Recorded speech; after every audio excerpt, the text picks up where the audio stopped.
Hey everybody, today we're going to be talking about an artificial sweetener called aspartame.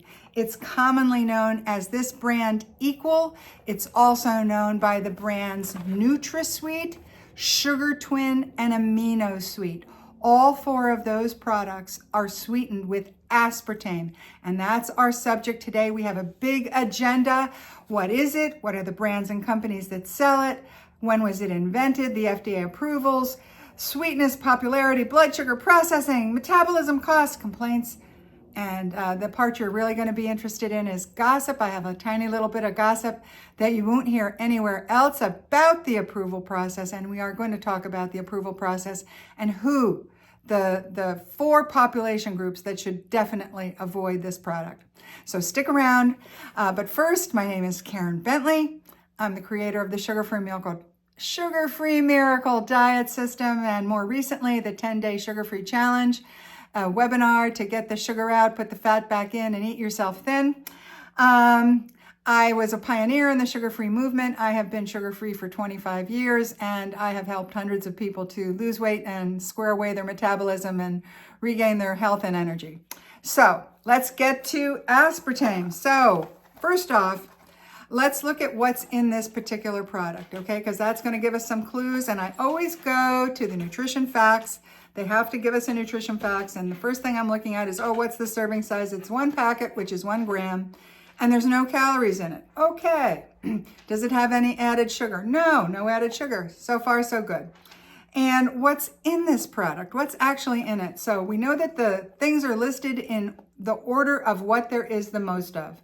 So the first thing in the ingredients list is dextrose with maltodextrin. What the darn carn is that? Dextrose is basically a filler. It's a fibrous filler. It's from the root of starchy vegetables or other plants, and it's used to bulk up the product so that you're not just getting drops of something, so that it looks and resembles sugar. So that's what there is the most of in this product. The second ingredient is aspartame, which we're going to talk about more. And the third ingredient is asulfame potassium. And asulfame potassium is another sweetening agent. And why do they need to add ACE-K, which is what that is typically called? ACE-K, potassium, the letter for potassium is K. So ACE-K is added because aspartame by itself has a bitter taste, and so they add the ACE-K to disguise that, to cover it up. So that's what's in this particular product, Equal. As I said, there's 3 others that are very popular: NutraSweet, SugarTwin, and AminoSweet, and those are sold worldwide. It is distributed by big food companies. This is big, aspartame is big business. So this particular company is Marisant. It's also done by Cargill, another huge food company. NutraSweet is a company by itself. It distributes it. And then there's a Japanese company called Ajinomoto, and they also produce MSG. So it is big business. It is the second most popular sweetening agent that's an alternative to sugar in the world. When it first came out, it was the most popular, but it has been put in second place by sucralose, brand name Splenda. But this is still wildly, wildly popular. And why is it so popular? Is it popular because you're eating little packets at a restaurant? No, it's popular because it's in everything. And I mean literally everything. If you're drinking diet sodas, it's probably sweetened with aspartame. If you're drinking bubbly water that's been sweetened by a non-sugar substitute, it's probably aspartame. If you're eating so-called health food bars, it's probably sweetened with aspartame. If you're eating over-the-counter medicines or health aids, it's probably sweetened with aspartame. It's in juices, it's in yogurts, it's in everything. So you're probably getting aspartame without even realizing it. It is around, and it is popular, and it is cheap and easy for manufacturers to use. So it's a popular substance. What exactly is aspartame? This is the exact recipe. There's 3 things that it's made with. It is 2 amino acids and methanol. The 2 amino acids are 40% aspartic acid, 50% phenylalanine. I always get it. Phenylalanine, there, I did it good. And methanol. So those three ingredients are what make up aspartame. And we're going to talk about those a little bit more in a bit. It was invented in 1965 by a company called Searle, S-E-A-R-L-E. It didn't get approved by the FDA until 1981, and the approval process was very controversial, and that's the gossip I'm going to be sharing with you. It was approved in 1981 for dry goods, meaning that you could add it to things that didn't have to be cooked. And then it was approved again in 1983 for liquids because it was very stable in liquids. And as I said, it was wildly popular at first. It was a great replacement for a substance that had been banned, cyclamates. Maybe none of you are old enough to remember that there used to be a thing called cyclamates, and when they were banned, the substance that came up and took its place was aspartame. So it was wildly, wildly popular. It is 200 times sweeter than sugar. So you don't need a lot of it to get a sweetening effect. As I said, there's an aftertaste, but they have perfected the recipe by adding ACE-K to take away the bitterness. So it's very, very palatable, very sweet substance now that most people enjoy. It has no calories. Sugar has 16 calories per teaspoon. This has none. But calories are not the problem. It was when these were first invented, it was thought that calories were the problem. But what's really the problem is the insulin production that is triggered when you eat sugar or foods that convert to sugar. That is the real problem, because excess insulin is a necessary hormone that we all need to have to get energy to our organs and to our muscles and to our storage and just for usage to get through life. But when you have too much of it, everything that you don't want happens to you. It makes you predisposed to obesity. And why? Because insulin is the fat storing hormone. And it makes you predisposed to type 2 diabetes. And it makes you predisposed to every kind of heart disease. And it makes you predisposed to certain kind of cancers, especially cancers of the sex organs like breast cancer and prostate cancer. Why? Because there's more insulin sensitivity in those sex organs. And it also makes you predisposed to neurological disorders like Alzheimer's. Everything you don't want from too much insulin production. And that is the big problem with sugar. And that is one of the benefits that might be attributable to sugar replacements. However, this is a highly, highly, highly controversial topic because some studies are suggesting that just the sweet taste on our tongues and in our mouths is enough to prompt an insulin triggering. This is still being studied. But because aspartame is 200% sweeter than sugar, this might be a likely suspect. I am not saying it is. I am not saying it isn't. I am saying, geez, I might actually consider this one as a likely suspect just because it is so very sweet. And if we are sweet, if the sweet sensitivity is what's doing it, this, it might be a likely suspect. We don't know. We have to keep our eye on that, but that's one of the controversies. Is it a natural substance? Well, because it's made from amino acids, you might think it's a natural substance, but those amino acids are typically synthesized and fermented and made from bacteria and microbes and things like that. So it is not a natural substance. It is categorized as an artificial sweetener. So it is not a food. You are not putting a food in your mouth when you take aspartame. Metabolism. Let me read to you about the metabolism because it's a little complicated. So we've got 3 substances that we have to talk about because they each metabolize differently. So first we've got aspartic acid. The thing you need to know is that they're used by the body to build proteins. All right, that doesn't sound too bad, but it plays a role in neurotransmission, brain. And one of the big complaints that we're going to be talking about is neuro disorders and neuro complaints. So, maybe it has something to do with the aspartic acid. We don't know. Phenylalanine, what does that do? It's also, used by the body to build proteins. And, but the thing you need to know is that people with a rare genetic disorder with the initials PKU cannot metabolize phenylalanine. So there's always a warning on these boxes. This says contains phenylalanine, So, but it's highly unlikely that you have it, and if you do, you know it. Methanol. All right, here's a good one. Methanol is a type of alcohol that, in large amounts, can be toxic. However, the amount of methanol produced from aspartame is very small and comparable to the methanol found in many fruits and vegetables.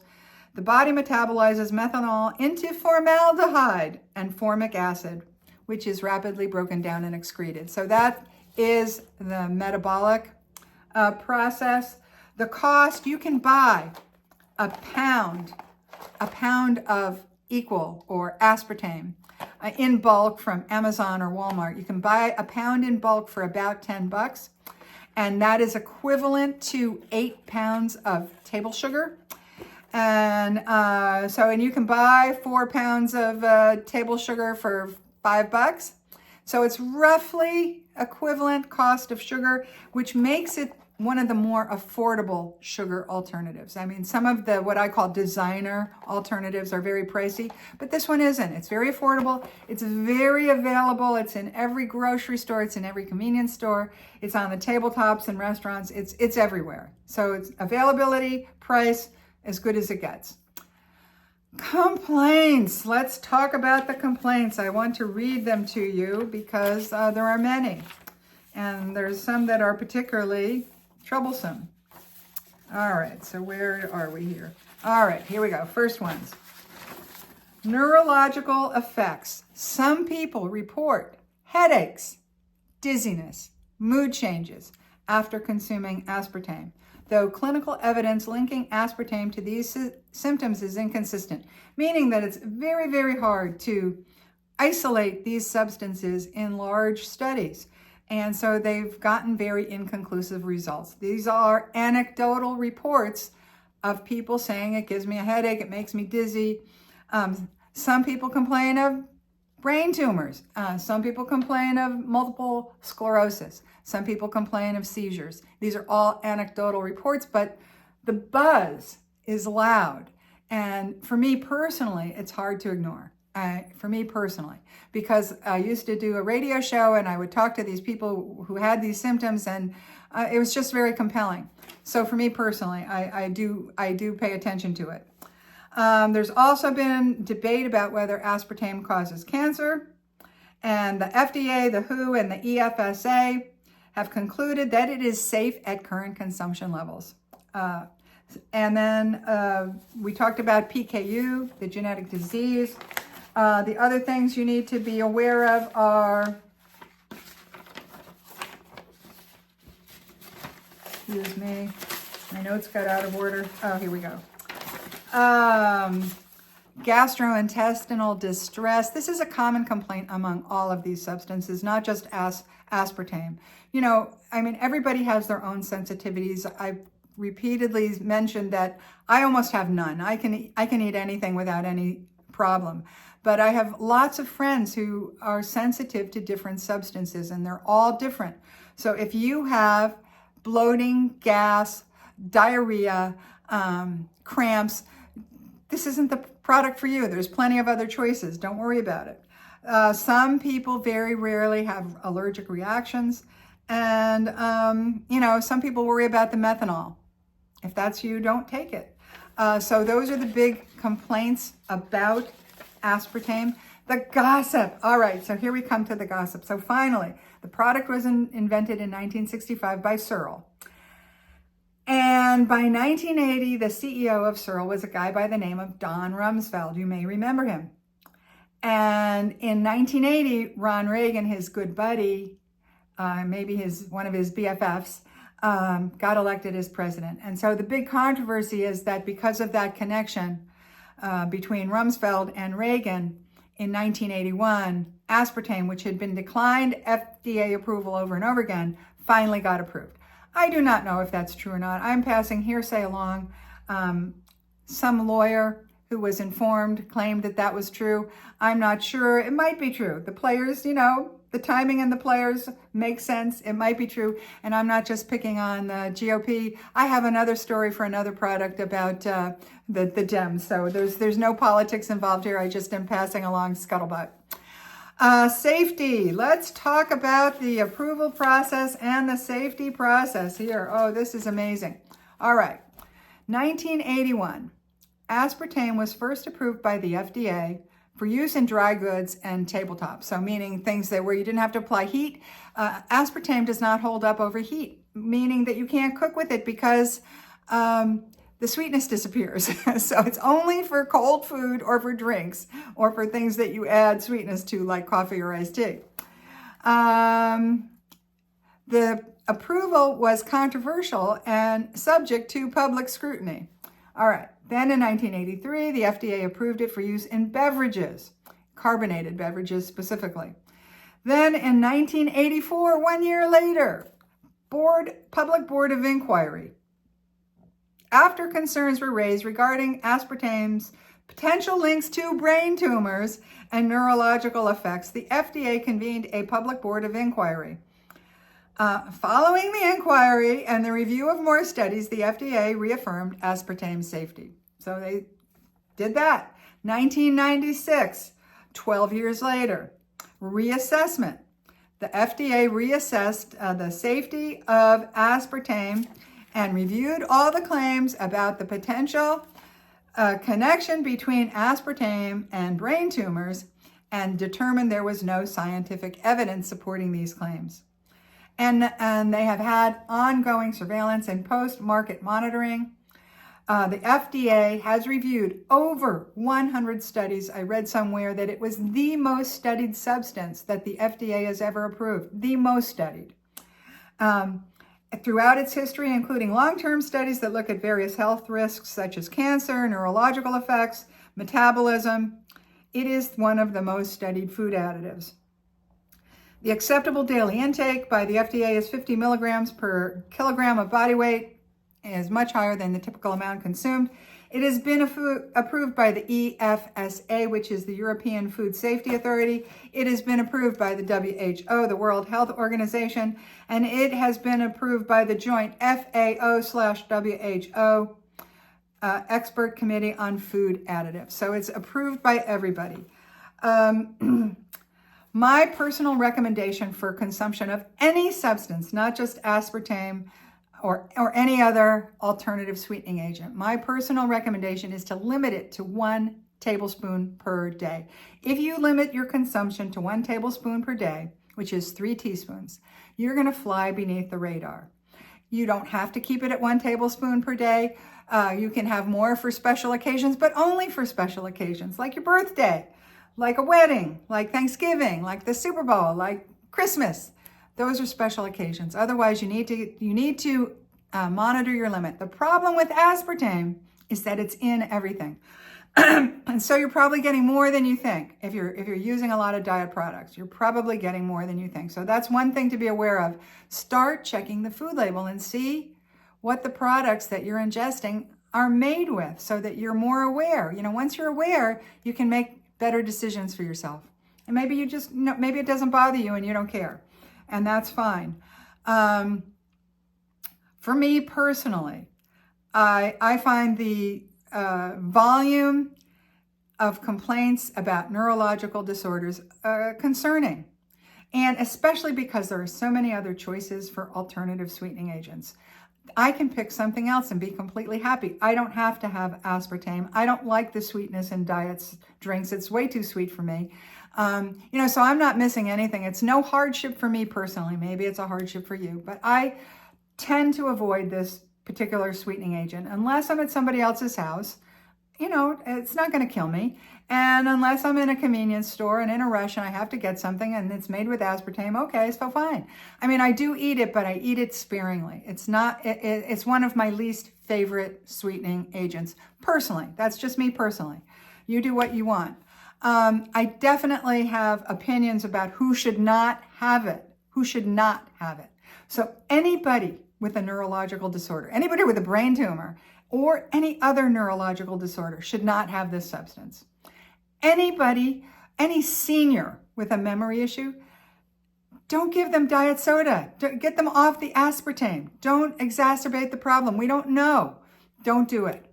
And pregnant women, do not ingest this substance. We don't know. Just don't do it. There's no, I didn't find any relevant studies on pregnant women. Don't do it. There's other choices.